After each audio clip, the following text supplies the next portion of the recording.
Thank you. First, I'd like to thank the leadership team of this summit for bringing the arts into the summit. Thank you, especially Audrey and Deborah. In my experience, the quickest way to forward progress is to collaborate with people from different fields and genres who are working towards the same ideals. And the power of the arts is to teach us how to be empathetic humans, specifically how to listen deeply, which involves making yourselves vulnerable. And so for my final performance, I would like to bring back the note cards from this morning, which are on the table. And this will be your final chance to look at them, think about them, fill them out, and then you can drop them off at a box in the atrium at the table with the red tablecloth, I am told.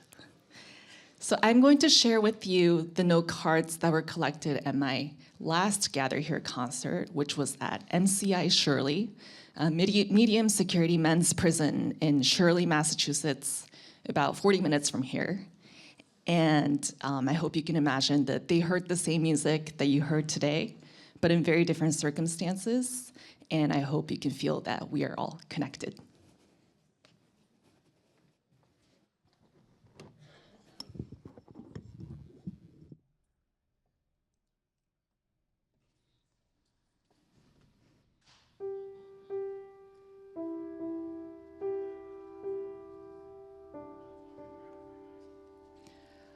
When I listen deeply, I remember that I am alive.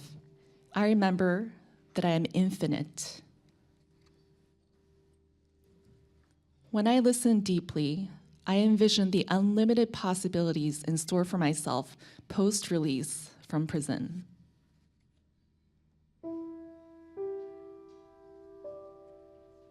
I want to live in a country where people see how connected we are.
Come on, take a bow, take a bow.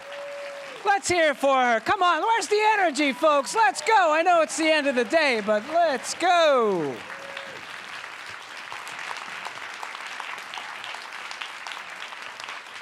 Thank you, thank you. I'm Edgar B. Herwick III. I'm a journalist here in the GBH newsroom, where I'm a co-host on our arts and culture show, The Culture Show, aptly titled. And I run this little outfit we call the Curiosity Desk. But really, my job right now is to be a hype man to get us over the hump at the end. How's our energy level? Come on! I see you rolling your eyes there, table number 7. We got it, we got it. Can we just take a minute, though, and let's appreciate what has happened here? Our panelists, our speakers, our moderators, and all of you for bringing your time, your attention, your passion to the table. That deserves a round of applause. Let's go.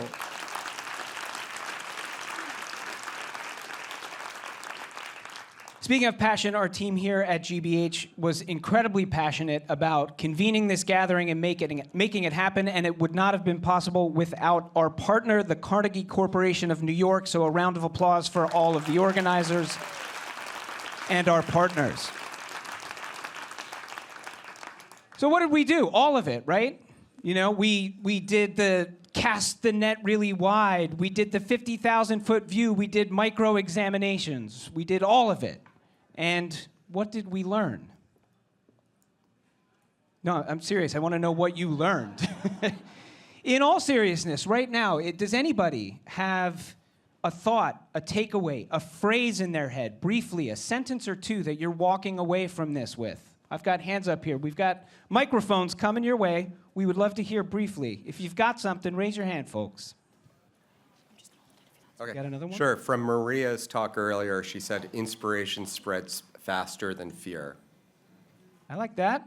We like that? Yeah. Right? Back here. We got a hand up back here. That from that same session and the same idea, which is that fear is contagious and so is bravery. Okay. Say that again. Fear is contagious and so is bravery. Fear is contagious, but so is bravery. Yeah, round of applause for that too. I like it. Anybody else? Oh, we got one more hand up here. One more. This one's from Marty. Inertia is a decision, and a fatal one at that. Oof. Inertia is a decision. All right, round of applause. Thank you for your participation, everybody. You know, one of my takeaways, one of the things I heard a couple of amazing things. One of the things is this idea of paradox, and maybe holding paradox is okay. Maybe complexity is okay, and maybe only by facing complexity, embracing it, can we move forward. That's one that resonated with me. Another one that I heard from some of our youngest panelists is the notion of how do we reach younger audiences, right? This is something I think a lot of us are grappling with. And what I heard was the way to do it is to engage the younger people in the process, right? From the pitch to the post-production. We've got to engage those younger people and maybe stop ourselves if we're reflexively going, I'm not sure about creators and social media and influencers. How can we engage in that conversation together to make things so that we can connect with those younger audiences and find out how democracy and media is working for them? So those are some things that I heard about. Now, where do we go from here? Thankfully, that is not for me to say, but we've got 2 final speakers waiting in the wings who are going to have some final words of encouragement and wisdom for us. First up, a bona fide futurist with a unique worldview. His big thing is this concept of interdependence with each other, with nature, with technology. He's an Emmy-nominated host, writer, public speaker, and in his words, a proud earthling, which I really like, a proud earthling. His newest creation, Life with Machines, is a YouTube podcast, and it's looking at the AI revolution and the human side of that. For years, he's been asking what it means to be civically engaged in his podcast, How to Citizen, and you'll notice he uses that word citizen as a verb. Now, maybe you've seen his PBS series, America Outdoors. Do we like that series? I like that series. Round of applause. Maybe you've read his comedic memoir, How to Black. Anybody? How to Be Black? Anybody remember this memoir? Have we read this? How to Be Black? Great book.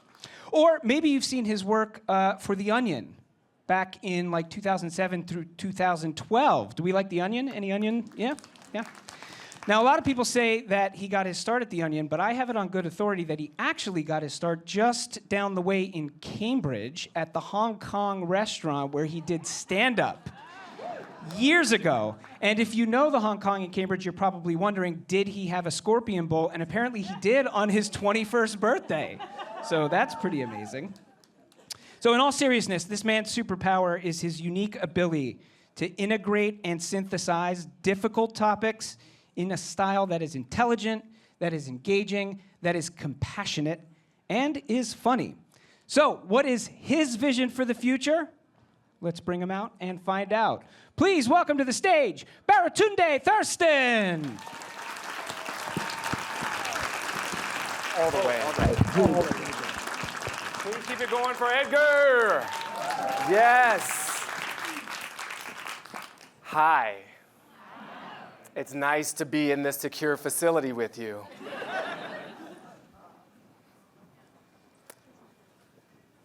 Today, I want to express gratitude to GBH.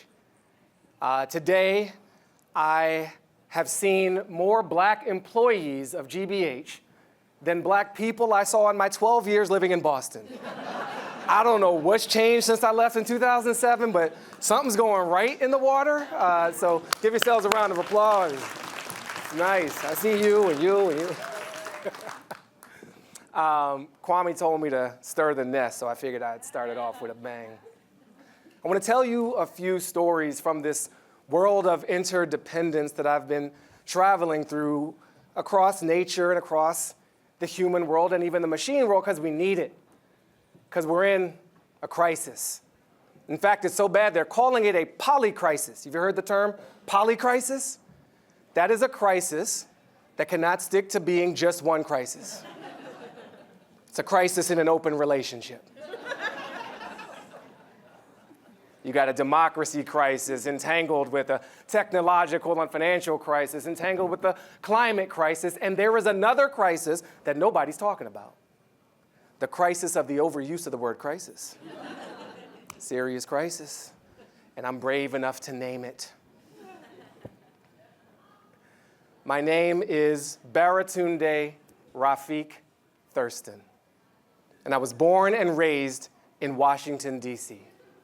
I am the son of Arnold and Arnita, who were both born and raised in Washington, D.C. My mother was the daughter of Lorraine and Homer, who were both born and raised in Washington, D.C. My father was the son of Dora and Leon, who were both born and raised in Orangeburg, South Carolina. And now we have our first lesson on autocomplete as a proxy for intelligence, so beware the AI. You're welcome. We're warming up. We're getting into it. We're getting into it. I want you to do something with me right now. Let's take a breath. Let's honor the meditation we started today with 7A. Inhale. Let it out. Inhale the small story. Let out a bigger one. Thank you.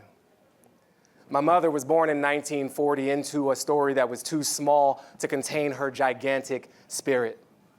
A nation that wasn't ready to receive the gifts of this black woman, a parentage and a household that literally abused her, that told her she was too dark and too dumb to amount to anything. So she sought liberation through bigger stories and people with bigger hearts and imaginations, starting with her grandparents, who showed her through their relationship with the land how to have a beautiful relationship with this earth, with horses and farms and all the beautiful outdoor things. She found a bigger story and a bigger community with the Pan-African movement, saying it loud how black and proud she was to be at a time when there was so much shame around all of that.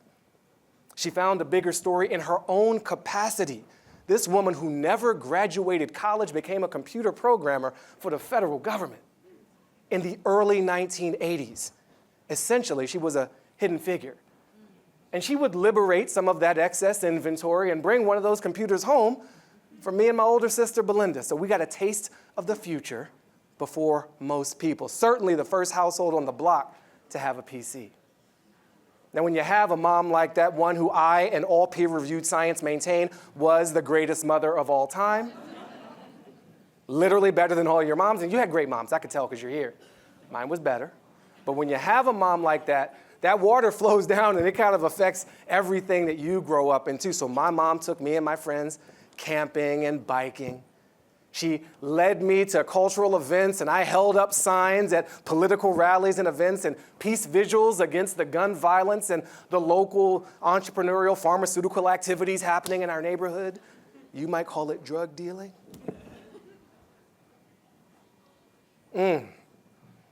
My mother gave me a bumper sticker when I went off to private school. She took all of this and inflicted it on white people with money. It was a fun time. And she gave me this bumper sticker. It said, "Question authority." And she said, "Put this up in your locker." And I did so without question. There you are. Welcome. Welcome. It's like a Doppler effect of jokes. Perhaps the biggest gift my mother gave me was a question or a prompt or even a commandment for me and my older sister to come up with a system we would live under after democracy and capitalism had failed. I was no older than 12 when she said this to me. I was like, why am I sweating around girls? So I parked that for a while.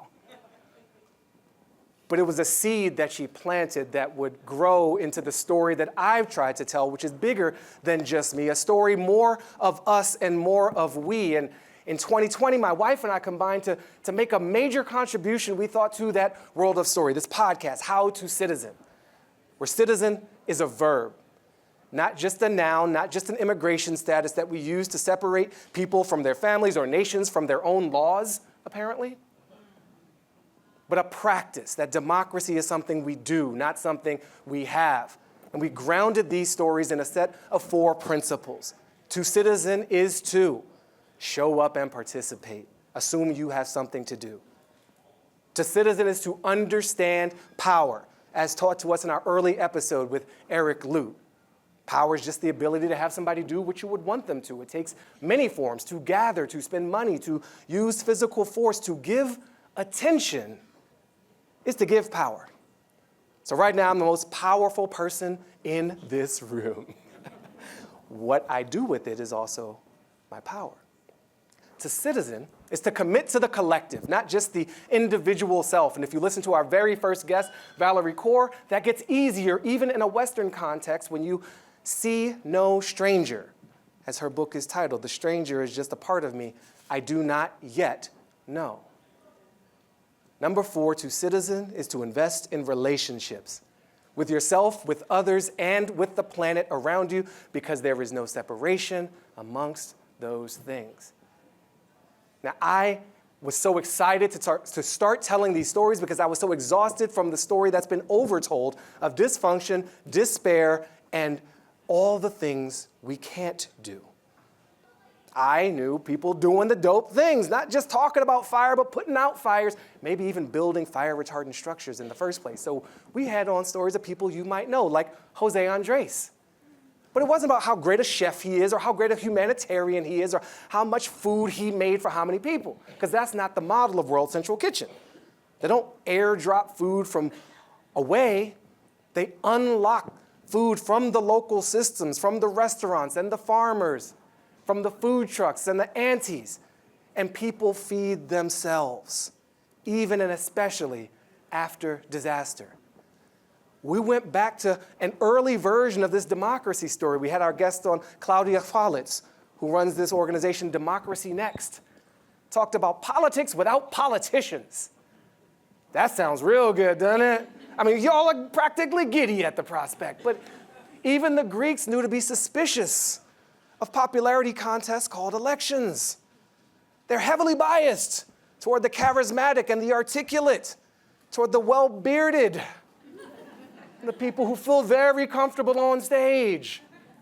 What if there was a different way to randomly, through lottery, like jury duty on steroids, pluck people from the public truly representative to govern themselves through a curated, facilitated process and come to much better consensus, as Ireland did when they rewrote their constitution to allow for abortion.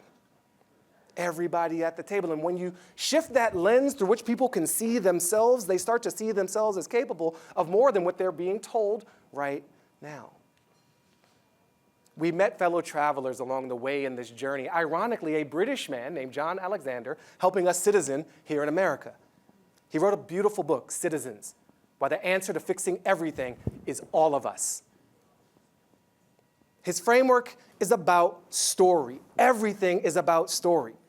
We have emerged from a subject story where we expect one person or one party to solve everything for us. We emerge into a consumer story, slightly liberatory, where we get to choose amongst choices we didn't choose to try to transact ourselves into a collective future. That story has run its course and drained our planet in the process. Into a citizen story, where we tap into the wisdom and the genius and the beauty of all of us, because people just want to belong and be a part of something bigger than themselves. So John and I have lately been collaborating on short video stories, because attention spans are doing this fun thing. And just last week, launched 8 days, a week of citizening, stories from libraries, stories from companies that did participatory layoffs, where even the burden of leadership of a progressive organization, that subject story, I've got to fix this. No, you bring the people in. It's more compassionate, it's more humane, and literally has better outcomes. In the darkest times is when we need all of us to shine our light the brightest. So I've learned so much from that story, and I thought we're good. Democracy's going to be fine. Then I got a call from PBS asking me to go outside. Make this show, America Outdoors. Make some noise if you know this show. Hello, friends. Thank you. Through this show, I got to connect with people who have a deep relationship with nature. They work there as ranchers and firefighters. They recreate there and play there. They contemplate and make music there.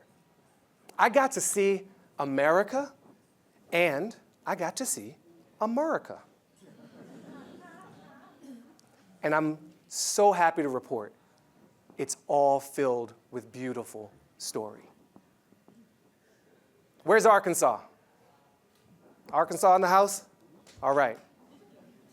One of the most powerful experiences of my life took place in a small town called Elaine, Arkansas.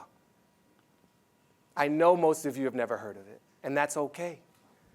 Elaine, in the summer of 1919, was the site of one of the most violent, most vile racist massacres in this country's history, and the bar is high. You take Tulsa and add a 0. I came there because of an organization called Bike Pac. Get it? They're a multiracial group of cyclists who use cycling as a way into talking about land use policies and urban planning and helping people claim their power. Now that racist massacre happened because sharecroppers wanted more just payment for their work. And they were met with violence, with troops coming in on a train line from the Capitol with the new technology of Gatling guns.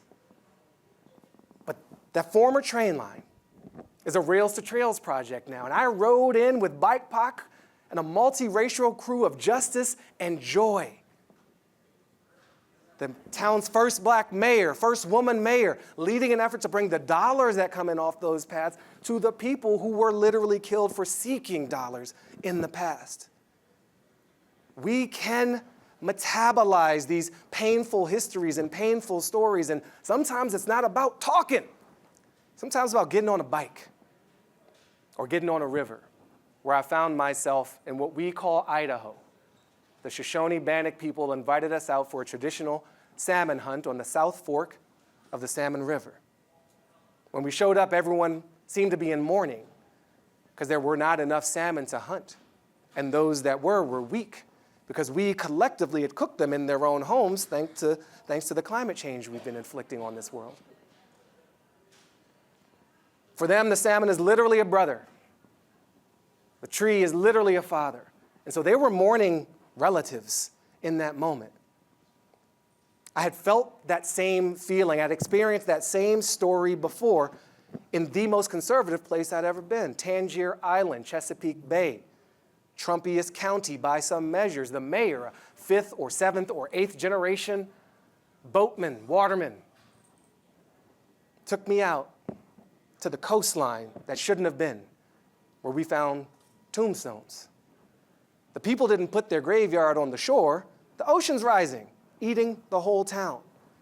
And Mayor Uker nearly shed a tear of sadness and mourning, telling me the story of having to exhume his own ancestors, put them in his own backyard to keep them safe, wanting help from all of us to save his town.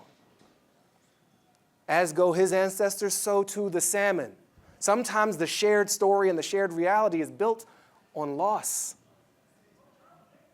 That doesn't make it less real. It might even make it more powerful. I kept hearing these lessons from the first people who've been here the whole time. Our very first episode in Death Valley, which should have just been called We Didn't Pack for the Journey Valley. Tim Bisha. The nations within our nations have something to offer.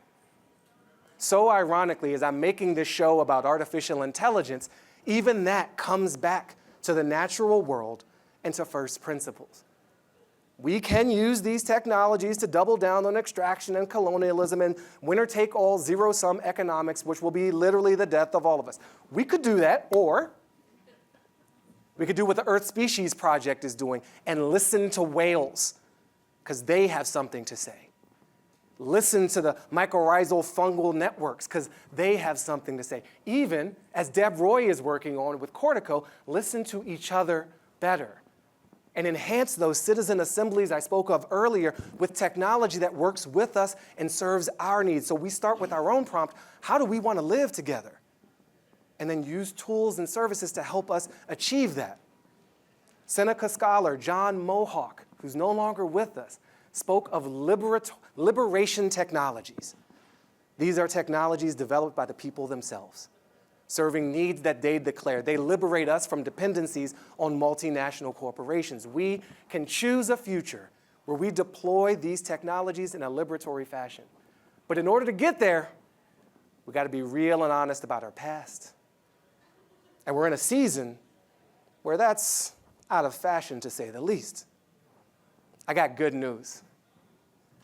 America's got a big old birthday party coming up, the Declaration of Independence. You heard? Yeah. And me and my team and many people we've been working with, we're thinking like that could be an interesting opportunity to talk more about interdependence. Right? We're not the first, but a lot of people thinking about this. And along our journey, we encountered and came into deep relationship with members of the Haudenosaunee Confederacy, more popularly known, named by the French as they were, as the Iroquois Confederacy. Initially 5 nations, then 6, the Seneca, the Oneida, the Onondaga, the Tuscarora, the Cayuga, and the Mohawk. The story that we're already in that we don't even know is that democracy has always been here. That before Columbus took that wrong turn, sailing the ocean blue, since time immemorial, the people here have been practicing a form of democracy, and not just like, oh, cool, but that affected and influenced the settlers and the colonists who would come later. That the great law of peace under which these people lived was offered up. George Washington's got the wampum bells to show for it. Benjamin Franklin wrote about it constantly. That there is an invitation to a deeper truth, that so much of what we seek is already here. If we have the patience, the compassion, the collective will and interest to seek it out and to listen. Now, in that initial offer, there was division, separation of power. There's a lot of things. There was the eagle with the arrows. There's a lot of things, literal things that we took from that offering. But what we did not except in the initial offer was the equal role of women, was a seat for nature at the table, was long-term seven-generation thinking. And the crises of today are opportunities to live those first principles offered up by those first peoples in such a beautiful way that despite the history, the Catholic doctrine of discovery and domination, the new pope should do away with that, that there is still something intrinsic and native to this land about that story. So what I'm saying the future is, it's already there. It's just a story. You're in the business. You understand that. There's no facts. There's just story. Mostly we don't experience a tangible world. We experience a narrative, and we are in a battle of stories right now. A tiny one built on grievance and insecurity and scarcity and fear, which wants to prey on those legitimate feelings with a subject story, an authoritarian, let me fix it alone, and objectify someone else, scapegoat someone else, because my winning depends on dominating you. That's a shallow victory. There is a bigger story, a story of us, a story of we that is available, where we need each other, where we see each other as strength, and it's already happening. Reality is just a collective story we tell ourselves. So let's find and tell those stories, and we'll start to become those people, shifting out of that me into more of a we. We is just me turned upside down, literally. It's like me, we, boom. That's the new gang sign. All right, I'm out of time. It's not a gang sign. Well, gangs aren't all bad. It's a new gang sign. I'll leave it at that. Thank you so much for having me. We're telling more of these stories. Talk to me at the cocktail party. I like you. I like you too. I like you too. Thank you. All right, Edgar, get on back out here. I think I did all right with the time. Oh, that's okay. All right, Baratunde Thurston, let's hear it for her. Come on, now you can stand up. Drinks. No more scorpion bowls. All right, are we feeling inspired? Yes! So now what do we do with that, right? What is our imperative as journalists? How do we take all of the stuff that we heard here, all of the conversations that we had, how do we take them back to our newsrooms and our studios in the weeks and the months ahead? We have one more presenter who is going to help us with that. You heard him at the opening plenary. He talked about economics, the sustainability of journalism. At the fireside chat in this room with Maria Ressa and Anne-Marie Lipinski, he talked about press freedom and the moment that we all find ourselves in. He is senior advisor at the Emerson Collective. In this role, he works closely with journalists and funders all around the country to support the local news ecosystem. He's also a professor of practice at the LBJ School of Public Affairs at the University of Texas at Austin. He's previously spent over a decade at the Texas Tribune. By the way, he co-founded and led it as CEO, and 2 decades at Texas Monthly, including 9 years there as editor-in-chief.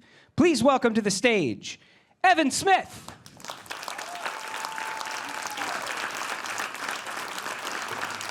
All right. That guy's a pretty good hype man, I have to say. Pretty good. All right. So, good to see you again. You get me for just one last time. As we say in Austin, Texas, we are down to the stems and the seeds of the GBH Media Summit. It has really been a great day of great conversations. And if you're like me, you will be reflecting on what you heard for weeks to come. Big ideas, deep insights, and even a couple of action items. My job in mopping things up is to read back the highlights of the highlights, the things that really jumped out at me from the notes. I'm conscious of the fact that Susan Goldberg, who'll be up here in a few minutes, and I are the only thing standing between you and the bar. So I'll be brief, and I know that she will be brief too. For the sake of a nice round number, here are 10 high-value takeaways from all of the sessions today. First, it's important to be physically and not just digitally. It's important to be physically and not just digitally face-to-face with your community. Next, in a moment of authoritarian consolidation, freedom of the press is paramount. You probably knew that was going to be one of those before you even came in the door today. Next, we need this moment to be a jolt to the system to spur us on in defense of liberty. Maria Ressa said it best. I know you all agree. Collaborate, collaborate, collaborate. We heard this read back to us from someone in the audience today. Inspiration spreads just as fast as anger. Inspiration spreads just as fast as anger. I like this one. Focus on what's your only. What only you can provide, the things that no one else in your community can do or will do. Marty Barron said this best. Don't just tell the truth, show the truth. Show the evidence. Democracy depends on citizens reasoning together, which requires access to trusted facts. We need to shift from an attention economy obsessed with engagements to a truth economy proud of its journalism. And then finally, we will not get credit for authority if we don't convey authenticity. I think those are all awesome takeaways, and you might pick 10 other ones, but those were the 10 that really jumped out at me as the byproducts of a very full and very fulfilling day. Now, there's an implied 11th takeaway on that list, and that is we have a lot of work to do, and we need to get to it. There is no more important time for all of us in this room to get the work than right now. You could have been anywhere today, whether you came from 5 minutes away or 5 states away. Your being here made this summit an enormous success. So did the hard work and smart work of the GBH staff, particularly Deborah Adams-Simmons, who masterminded this event. Please join me in giving them a very big hand.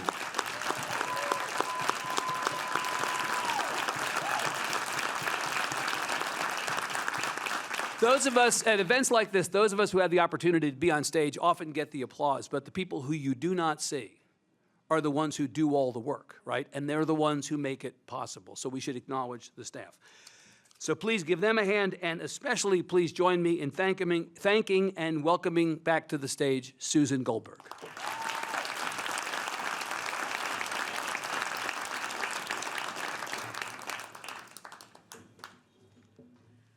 Wow, what a day. Thank you so much, Evan. Thank you, Miki. Your beautiful music has been an amazing addition to this conference, both yesterday and today. Edgar, Baratunde, Evan, we are so grateful for your inspiring words. They were a perfect way to end this extraordinary and humbling 2 days. And again, I know Evan just said it, but so many thanks to the GBH team behind making this happen. Thank you all.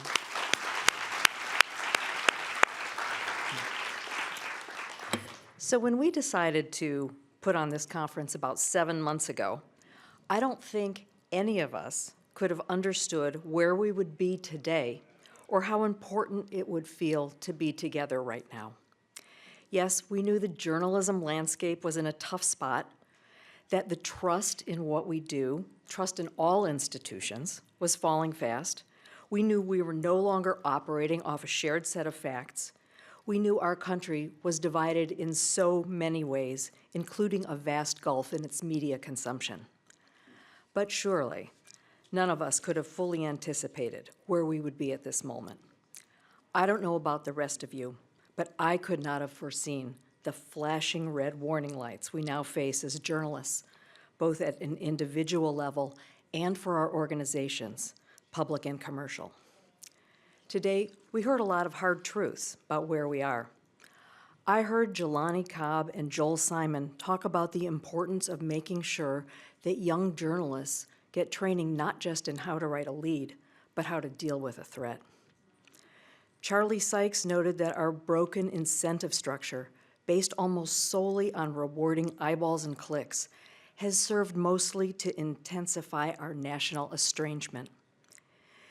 Jacob Machangama provided a sobering perspective on our cherished freedom of speech. We're in a free speech recession, he said. We are in a moment of free speech entropy. And Dame Louise Richardson, president of our sponsor, the Carnegie Corporation, quoted the Roman orator Tacitus, who centuries ago said, "Truth is informed by inspection and delay. falsehood by haste and uncertainty. Or as I might put it, a lie can go halfway around the world before the truth gets its pants on. So that was a lot of stuff. And yet, I feel positively buoyed by today's sessions, more excited, inspired, and energized than I possibly could have imagined. I've met new colleagues, heard wonderful ideas, and learned a whole lot. I hope you feel the same way as we strive to bridge our divisions. Now, some of what I've heard people buzzing about today were things that really we knew. Marty Barron reminded us of the importance of returning to the traditional standards of objectivity and fair-minded inquiry that always undergird our best work, while at the same time creating information in new ways on new platforms and transmitted by a new kind of messenger.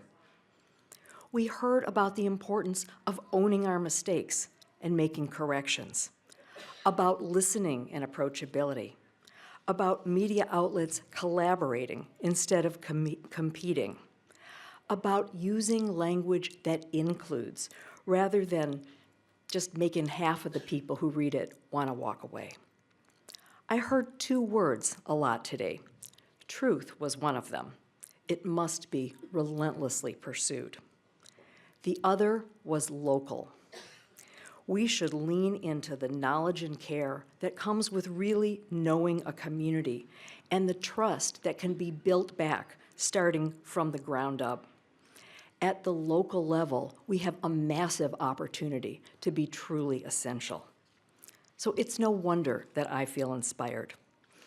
Our media revolution has started with a bang. So thank you for being here. Thank you to our wonderful panelists. And again, to Louise Richardson and the Carnegie Corporation for underwriting this effort. Louise, I hope we can do it every year. Now, my only frustration today was that I could not be in 3 places at the same time, so I missed some of the panels. And maybe you felt that same frustration, but do not fear. We have videoed everything, and we're going to send you all an email to let you know when it posts on our YouTube channel so you can watch everything that you didn't get to see today. You know, there is just so much at stake right now, and it's clear we have so much work to do. The challenges we face will still be here tomorrow, but I do know this. People will remember how we act at this time. This is, as many people noted, a moment of inflection, a moment of history. We should take advantage of that in the best sense of the word, by making sure that our work lives up to the proudest ideals of our profession. It matters. I also know that together we'll continue to do the essential work that the public relies on, telling stories that people need to know, stories that can change the world. So let's get back to work. But first, please join us for cocktails in the atrium, and we hope to see you again next year. Thank you so much for being here.